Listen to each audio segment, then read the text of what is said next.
Middle east की जंग अब 32वें दिन में दाखिल हो गई है। ईरान ने एक बार फिर से इजराइल को निशाना बनाकर बैलिस्टिक मिसाइलें दागी।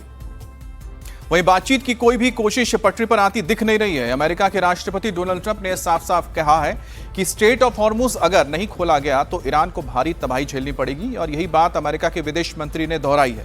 लेकिन ईरान ने दो टूक कह दिया है कि वो अमेरिका की शर्तों को तो मानने को तैयार नहीं है। ईरान अपने 5 पॉइंट के एजेंडा पर अड़ा है, जबकि अमेरिका 15 पॉइंट के एजेंडे पर अड़ा हुआ है। इस जंग में अरब देशों का अब ज्यादा नुकसान हो रहा है। यूएई, बहरीन, कुवैत और कतर पर ईरान ने बड़ा हमला किया है।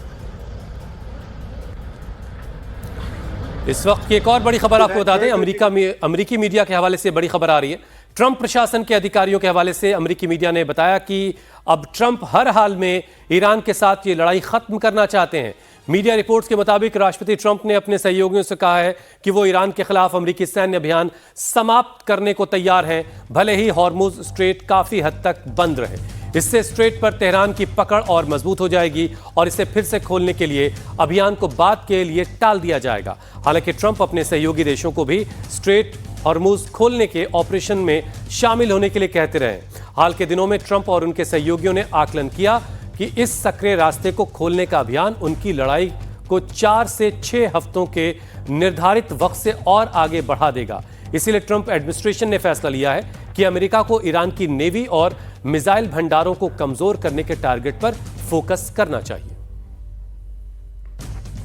मतलब यह कि स्ट्रेट ऑफ हॉर्मुज वाली जिद जो अमेरिका कर रहा था, अब उसे यह समझ में आ रहा है कि शायद यह काम ज्यादा मुश्किल है, और जो खर्ग आइलैंड है उस पर कब्जे की बात हो रही थी, वो भी अब शायद उस फैसले से भी पीछे हटने की बात हो रही, क्योंकि वहां पर लगातार जितने भी एक्सपर्ट्स हैं, जितने भी वेटरन जो आर्मी मेंस हैं, वो भी लगातार ये कह रहे हैं कि ये बहुत ही खतरनाक ये मंसूबा होगा अमेरिका का अगर ये कदम उठाता है, और इसमें भारी कीमत अमेरिकन को चुकानी पड़ेगी। अब आखिरी में फैसला ये होता दिखाई दे रहा है कि जो मिसाइल सिटी है ईरान की, उसे ज्यादा से ज्यादा नुकसान पहुंचाने के काम पर फोकस करना चाहता है अमेरिका। और इधर अमेरिका के राष्ट्रपति डोनाल्ड ट्रंप की धमकियों से बेपरवाह ईरान ने हॉर्मुज स्ट्रेट के मैनेजमेंट के लिए प्लानिंग को मंजूरी दी है। इस प्लानिंग के तहत हॉर्मुज स्ट्रेट से गुजरने वाले जहाजों से टोल वसूलने के उपाय किए जाएंगे। अमेरिका और इजराइल के जहाजों को हॉर्मुज से गुजरने की इजाजत नहीं दी जाएगी। उन देशों के जहाजों को भी इजाजत नहीं मिलेगी जिन्होंने ईरान पर एक तरफा प्रतिबंध लगा रखा है। इसके साथ ही ईरान कानूनी ढांचे पर ओमान के साथ सहयोग करेगा। ईरानी स्टेट टीवी की तरफ से यह ऐलान ऐसे वक्त में हुआ है जब अमेरिका की तरफ से लगातार हॉर्मुज को लेकर धमकियां आ रही हैं। IRIB के मुताबिक राष्ट्रीय सुरक्षा आयोग के एक सदस्य ने घोषणा की है कि योजना को औपचारिक रूप से मंजूरी दे दी गई है। एक ये कि स्ट्रेट ऑफ हॉर्मुज पर जो आधिपत्य चाहता है ईरान, उसको लेकर के एक बाकायदा पार्लियामेंट में एक प्रस्ताव आया था और उसे मंजूर कर लिया गया है। अब इसमें ओमान के साथ, क्योंकि स्ट्रेट ऑफ हॉर्मुज का जो मुहाना है वहां पर ओमान लोकेटेड है और बिल्कुल मुहाने पर है वो, और इसीलिए कानूनी तौर पर ओमान के साथ सहयोग करने की बात हो रही है। कानूनी तौर पर ओमान के साथ सहयोग करके स्ट्रेट ऑफ हॉर्मुज से जो टोल वसूला जाएगा उसके उपायों पर अभी इस वक्त विचार और गौर फिक्र की जा रही है।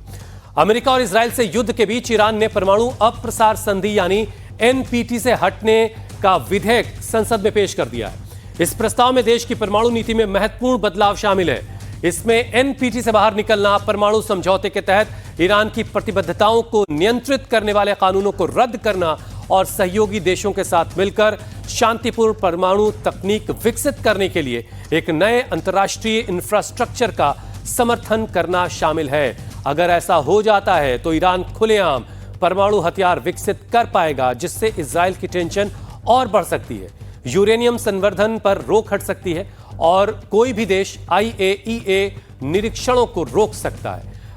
IAEA की निगरानी इस तरीके से ईरान पर से खत्म हो जाएगी अगर वो NPT से बाहर हो जाता है।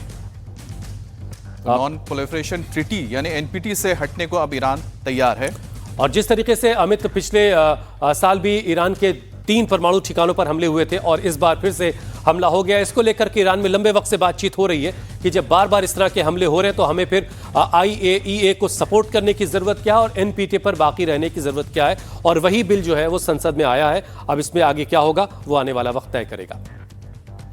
और इजरायल ने ईरान के इस्फहान में बड़ा हमला किया है। यह हमला ईरान की मिसाइल साइट को निशाना बनाकर किया गया है। यह हमला कितना महत्वपूर्ण है इसका अंदाजा आप इस बात से लगा सकते हैं कि हमले के बाद मिसाइल साइट में जो धमाके हो रहे हैं उसका वीडियो अमेरिका के राष्ट्रपति डोनाल्ड ट्रंप ने सोशल मीडिया पर जारी किया है। इजरायल के हमले के बाद इस्फहान में धमाके हुए हैं और मिसाइल साइट के अलावा दूसरी जगहों पर भी धमाके सुने गए हैं और साइट से आग की लपटें निकल रही हैं।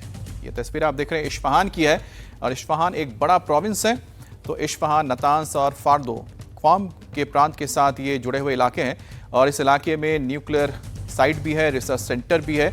और ये जो धमाके हो रहे हैं आप देख रहे हैं एक के बाद एक धमाके। जाहिर सी बात है कि कोई अहम ठिकाना था जहां पर विस्फोटक मौजूद थे, जिनमें अब एक के बाद एक तेज धमाके हो रहे हैं। और जो धमाके आप देख पा रहे हैं इनकी रोशनी से और इनके जिस तरह का धुआं इसमें से निकल रहा है, आप देखिए जो धुआं है यहाँ पर काला नहीं सफ़ेद धुआं निकल रहा है। तो जाहिर सी बात है कि जो हिट है वो वाकई में ही बहुत भयानक है और कुछ यहाँ पर भंडारण करके रखा गया था जिसमें तेज धमाके हो रहे हैं। अब ये क्या मिसाइल्स यहाँ पर रखे हुए थे या रिसर्च सेंटर में किसी जगह को निशाना बनाया गया, इसको लेकर अभी तक कुछ भी क्लियर नहीं है।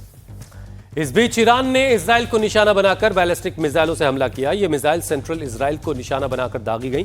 खबर यह है कि इस अटैक से इजराइल को बड़ा नुकसान हुआ है।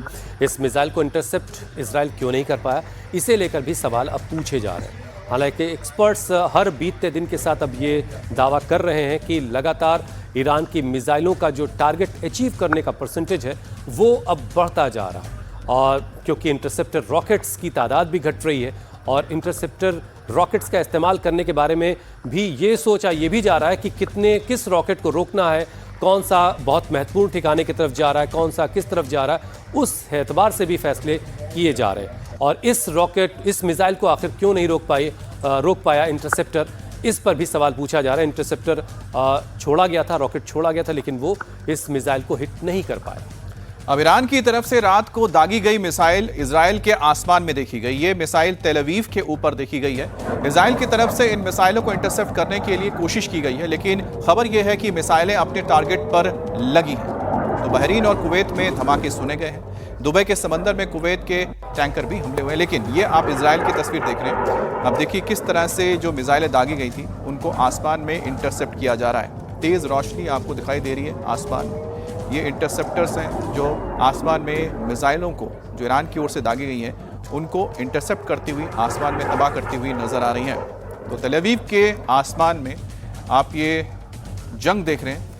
ये वो जंग है जो इस वक्त ज़मीन पर नहीं बल्कि आसमान में लड़ी जा रही है और आसमान में किसकी कितनी ताकत है वही इस जंग का फैसला आगे कर सकता है, क्योंकि ज़मीन पर अभी तक तो किसी ने पाँव रखा नहीं है और ईरान ने जैसे धमकी दी है कि अगर ज़मीन पर कोई पाँव रखेगा तो वो लौट कर वापस नहीं जाएगा।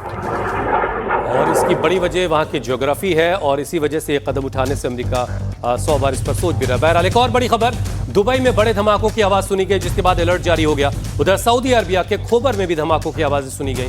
बहरीन और कुवैत में भी धमाके हुए हैं। तो दुबई के समंदर में कुवैत का एक टैंकर, उस पर हमला हुआ और इस हमले के बाद टैंकर में आग लग गई। ये हमला दुबई से करीब 31 नॉटिकल माइल दूरी पर हुआ है। कुवैती तेल टैंकर पर मौजूद सभी 24 चालक दल के जो लोग हैं वो सुरक्षित हैं और उन्हें पूरी तरह से उनकी जांच कर ली गई है। अधिकारियों के मुताबिक जहाज पर लगी आग को बुझाने के लिए फायर फाइटर्स लगातार काम कर रहे हैं।